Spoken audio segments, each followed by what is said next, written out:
आज हम आपसे एक जनरल चर्चा करेंगे जो आपके जनरल नॉलेज, जनरल स्टडी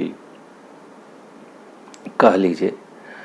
हम अपने दैनिक जीवन में अगर आपने ट्रेन से सफ़र किया होगा तो आपने देखा होगा कि जो स्टेशनों पे जो बोर्ड होते हैं वह पीले रंग से बोर्ड होते हैं, उन पे काले रंग से लिखा होता है। कई कई स्टेशनों पे आपने देखा होगा कि समुद्र तल से ऊंचाई लिखी होती है। सब पर नहीं होता लेकिन होता है मैक्सिमम पे। ऐसा क्यों होता है? कभी आपने इसको सोचा, समझा या समझने की कोशिश किया कि ऐसा क्यों होता है?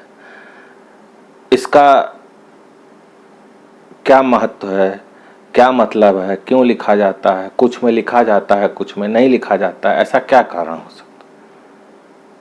आप बताइए मुझको। जो हम अपने आसपास की रोज़मर्रा की चीज़ें हैं देखते हैं तो क्यूरियोसिटी भी होती है।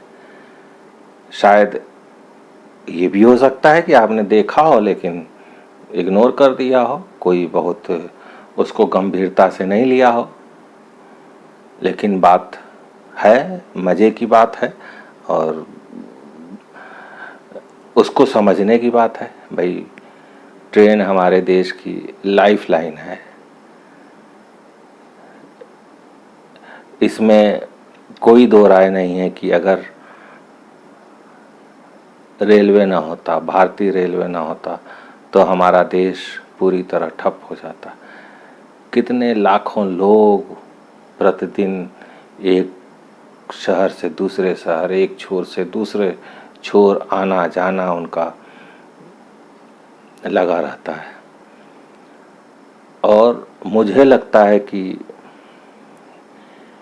आज तक के इतिहास में जब से ट्रेन चली है, अगर देश का बंटवारा नहीं हुआ हो या कोई वो नहीं हो तो ऐसा कभी नहीं रहा है कि पूरे देश की रेल सेवा ठप कर दी गई हो, बंद हो गई हो, पहिया रुक गया हो रेल का महीना 1.5 महीना कोरोना काल। लेकिन हुआ, कोरोना काल में वो भी हुआ। तो हुआ तो जो हमारे लोग फंस गए थे दूर सुदूर, जहाँ वो अपने नौकरी के कारण या किसी कारण से गए थे या वो थे, वो अपने घरों को कैसे लौटें, एक बड़ी दिक्कतों का सामना करना पड़ा। क्योंकि ट्रेन के बिना इतनी लंबी यात्रा कैसे होगी? बस भी नहीं चलती, हवाई जहाज़ भी बंद, बस भी बंद, कैसे लोग आते जाते? और वैसे भी नॉर्मल डेज में जो ट्रेन है, ट्रेन कई प्रकार से चलती हैं। एक जो यात्री है, मालगाड़ी है, फिर उसके बाद जो है घूमने की गाड़ियाँ अलग से हैं, प्लस उसके बाद जो है आपका डेमो चलती हैं, लोकल ट्रेनें चलती हैं। बम्बई में तो लोकल ट्रेनों की स्थिति ये है कि आप खड़े हो जाइए तो जो एक लोगों का रेला आता है वो आपको अंदर लेके चला जाएगा, रेला ही आपको बाहर कर देगा। इस टाइप की स्थितियां हैं। मैं कभी बॉम्बे गया नहीं हूँ लेकिन मैंने जो देखा है, लोग बताते हैं, वो इसी टाइप से स्थिति है। तो सोचिए कि हमारे जीवन में रेलवे की क्या उपयोगिता है, और अगर रेलवे ना होता तो क्या होता। और जो हमारे जो सामान है, कच्चा माल है, कंपनियों से बने हुए माल है, सीमेंट है, सरिया है, सारे ढुलाई, सब कुछ रेलवे का कितना बड़ा काम है। फिर सैनिक साजो सामान है, एक छोर से दूसरे छोर पे ले जाना, वो भी रेलवे द्वारा किया जाता है। रेलवे ऐसा कोई कार्य नहीं है जो लोगों के, हमारे जीवन को जो प्रभावित न करता हो। हमारे जीवन से एक जुड़ा हुआ बहुत महत्वपूर्ण हुआ है रेलवे की भूमिका। अगर रेलवे जैसे ठप, सामान नहीं आएगा, नहीं जाएगा, तो सोचिए कि खाने के खाद्यान्न एक प्रदेश से दूसरे प्रदेश में खाने की सब्जी या कोई भी आइटम ऐसा हो तो सोचिए कितनी भयावह स्थिति हो सकती है। इसलिए हमारा जीवन रेलवे के बिना चल ही नहीं सकता।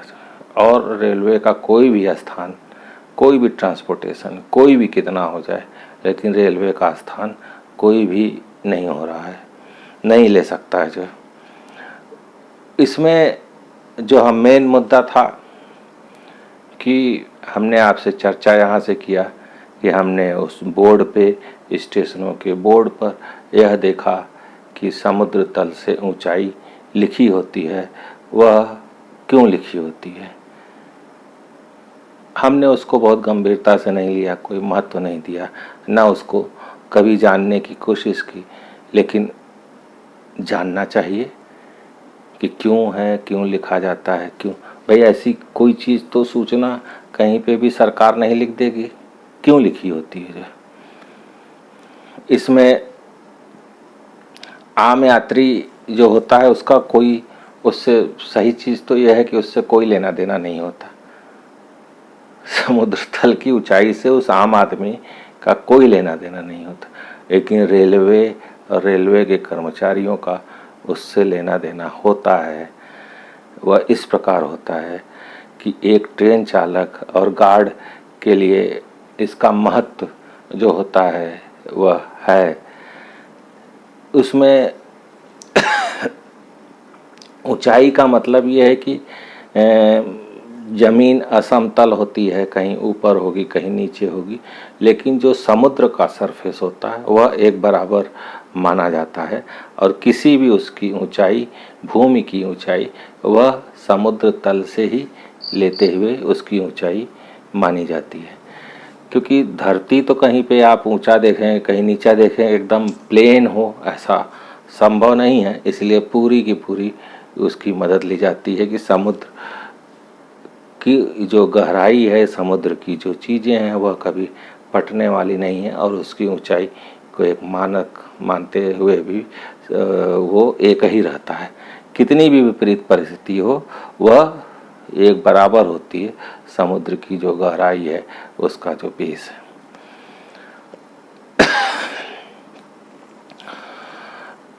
इसमें जो समुद्र तल से ऊंचाई लिखा होता है, इसका ट्रेन के जो लोको पायलट, भाई आम आदमी से, हमसे आपसे क्या मतलब है? हम आप सफ़र कर रहे हैं, ट्रेन की सारी जिम्मेदारी ड्राइवर की है या गार्ड की है, और टीटी का काम है टिकट चेक करना, या जो भी उसके और एम्प्लाई हों जो ट्रेन में होते हैं, उनको अपने अपने सेवाओं को देते हैं। हमें आपको सफ़र करना होता है। तो ऐसी स्थिति में लेकिन जो लोको पायलट और गार्ड के लिए तो वो भाई बहुत महत्वपूर्ण है। अब होता क्या है कि ट्रेन मान लीजिए कि ऊंची जगह पर है, किसी स्थान पर जब ट्रेन चलती है, ऊंचाई पे उसको चढ़नी है, तो उसको अपने इंजन की जो पावर है और टार्क का इस्तेमाल करना पड़ता है। मतलब उस इंजन की पावर को बढ़ाना पड़ता है उसको, जिससे अगर ऊंचाई ज़्यादा है तो उसको ऊंचाई पे जाने के लिए उसको स्पीड की ज़रूरत पड़ेगी, और वो स्पीड से बढ़ सके। और जिसको जो है लोको पायलट जो होता है, उस ट्रेन का जो पायलट होता है, उस ट्रेन का जो वो मैनेज करता है। जब ट्रेन किसी ऊंची सतह पे चढ़ रही होती है तो लोको पायलट इंजन को टार्क मोड पे लगा देते हैं। और दूसरी तरफ जब ढलान वाली होती है, भाई एक बार गई ट्रेन, चढ़ाई पे चढ़ गई, लेकिन फिर वापसी में जब आएगी तो ढलान मिलेगा, तो उसमें वह ब्रेक मोड में कर दिया जाता है उस ट्रेन को, जिससे वह ट्रेन अनावश्यक स्पीड से न निकलने पाए, जिससे पटरियों पे और कोई ऐसी दुर्घटना नहीं होने पाए। एक निश्चित जो उसका स्पीड का मानक है उस पटरी का, उसी पे चले और कोई दुर्घटना नहीं होने पाए। और इसीलिए समुद्र तल से जो ऊंचाई है वह लिखा जाता है कि अब आप ज़्यादा ऊंचाई की ओर चल रहे हैं, तो ड्राइवर को उनका अपना प्रशिक्षण के समय उनको बता दिया जाता है कि जब समुद्र तल से ऊंचाई इतनी लिखी हो तो आपको क्या करना है, फिर क्या करना, वो आते जाते उनके एक ट्रेनिंग का, उनके एक ड्यूटी का हिस्सा बन जाता है, जिसको हम आप नहीं समझते हैं। लेकिन मुझे लगा कि यह एक बहुत छोटी सी चीज़ है, लेकिन हमारे आपके जीवन में हम इसको गुजरते हैं। कितनी बार ऐसे स्टेशनों से गुजरे होंगे, ऐसे बोर्डों को हम लोगों ने स्टेशनों पे देखा होगा जहाँ पे लिखा होगा, लेकिन कभी भी इस चीज़ को हमने केयर नहीं किया। तो मैंने कहा कि आपको आपके ज्ञान में, आपके जनरल नॉलेज के, आपकी जनरल स्टडी की समझ में थोड़ी वृद्धि भी की जाए इस चैनल के माध्यम से। ऐसी छोटी छोटी अक्सर मैं चर्चा करता रहूँगा, ऐसे बिंदुओं का जो हमारे आपके उससे जुड़े होंगे और जो साइंस से भी मतलब रखेंगे, जो जनरल बातें भी होंगी, जिसका हम दैनिक जीवन में देखते हैं लेकिन जिसको महत्व नहीं देते, इम्पोर्टेंस नहीं देते, जिसके बारे में हमको ज्ञान भी नहीं है, लेकिन हमको जानना चाहिए। जब हम जानेंगे तभी आने वाली पीढ़ियों को उसकी नॉलेज देंगे, उसकी समझ देंगे, उनको बताएंगे। जब बच्चा प्रश्न करेगा तो हम उसका उत्तर दे पाएंगे उसको। तो हमारा उद्देश्य आपका ज्ञानवर्धन करना, और ज्ञानवर्धन भी ऐसा हो कि जिसमें आपको मनोरंजन भी हो, आश्चर्य भी हो कि हाँ वास्तव में मुझे तो जानकारी नहीं है, क्यूरियासिटी भी पैदा हो। तो उम्मीद है कि मैं ऐसा कर पाया हूँगा। अगर कर पाया हूँ तो मेरे चैनल को लाइक, शेयर और सब्सक्राइब ज़रूर करिए। जो सब्सक्राइब करेंगे तो मेरा मोटिवेशन इसी प्रकार बनेगा और बेहतर वीडियोस बेहतर तरीके से मैं आपका प्रस्तुतिकरण देने में अपना पूरा मनोबल लगाता रहूँगा। धन्यवाद, नमस्कार।